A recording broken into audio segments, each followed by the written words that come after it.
Élection aux Comores. La guerre des chiffres. Idriss, 16, contre Raf, 56. Ces résultats provisoires sont l'expression du suffrage universel. D'où viennent ces résultats provisoires? Issus des urnes, étant la saisie fidèle et vérifiée des données mentionnées dans les procès-verbaux des bureaux de vote transmis à la CENI. Vous avez bien entendu, la saisie fidèle et vérifiée des données mentionnées dans les procès-verbaux issus des bureaux de vote transmis à la CENI. Les mêmes procès-verbaux sont adressés au CECI, au CI, à la CENI, au ministère de l'Intérieur et à la Cour suprême. Les mêmes procès-verbaux sont adressés à la Cour suprême.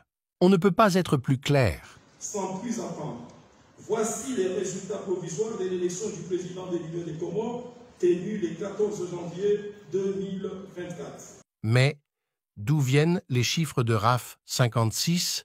Considérant que le greffe de la Chambre électorale a réceptionné les plis des bureaux de vote des circonscriptions de Troisi, Mali, Zouani et Ngazidja, auxquels ont été joints les rapports de 62 délégués désignés déployés sur l'ensemble du territoire pour suivre les opérations de vote du scrutin du 14 janvier 2024 à l'application de l'article 252 relatif à la Cour suprême.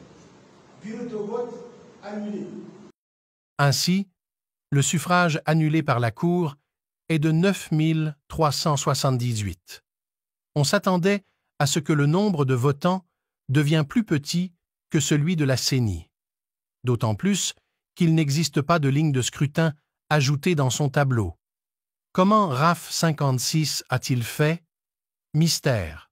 Considérant qu'après les corrections et redressements nécessaires, ainsi que la prise en compte des suffrages exprimés dans les procès-verbaux des bureaux de vote, les résultats du premier tour du scrutin pour l'élection présidentielle du 14 janvier s'établissent au-dessus.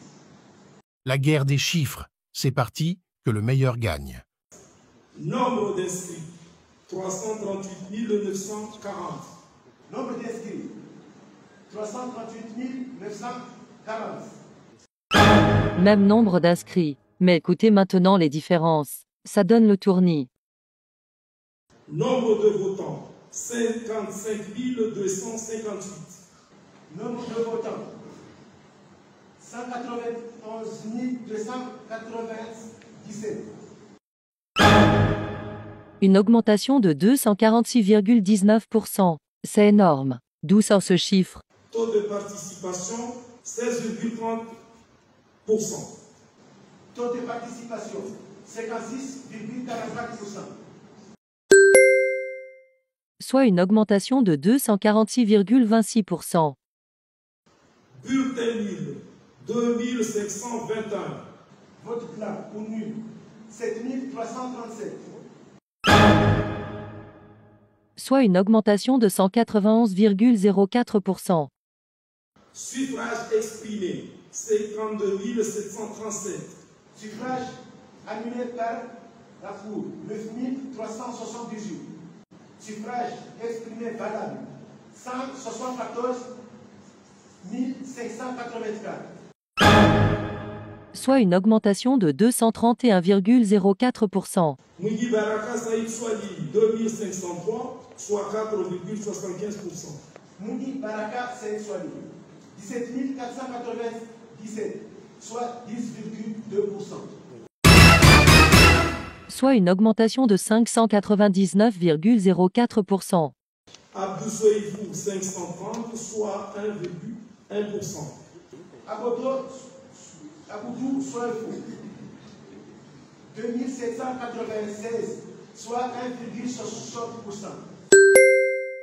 Soit une augmentation de 427,55%. Salim Issa Abdallah, 10 684, soit 20,26%. Salim Issa Abdallah, 19 325, soit 11,7%.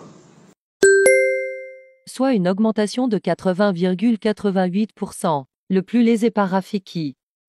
Azali Assoumani, 33 209, soit 62,97%.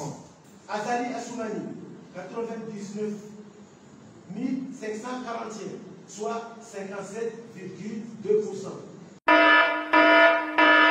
D'abord, il faut corriger. C'est 57,02 qui est différent de 57,2. Cela donne une augmentation de 199,74%. Daoud Abdallah Mohamed, 3102, soit 5,88%. Daoud Abdallah Mohamed, 17 854, soit 10,23%. Soit une augmentation de 475,66%. Bourhan Hamidou, 2709, soit 5,14%. Bourhan Hamidou, 17 569, soit 10,6%. Soit une augmentation de 548,54%. Voilà. Ça se passe comme ça aux Comores. Il n'est pas impossible qu'en ce moment même, ils confectionnent leur PV pour justifier tardivement la forfaiture. On attend. On n'oublie pas que c'est la même Cour qui a éliminé un candidat par un faux arrêt de justice et hors délai.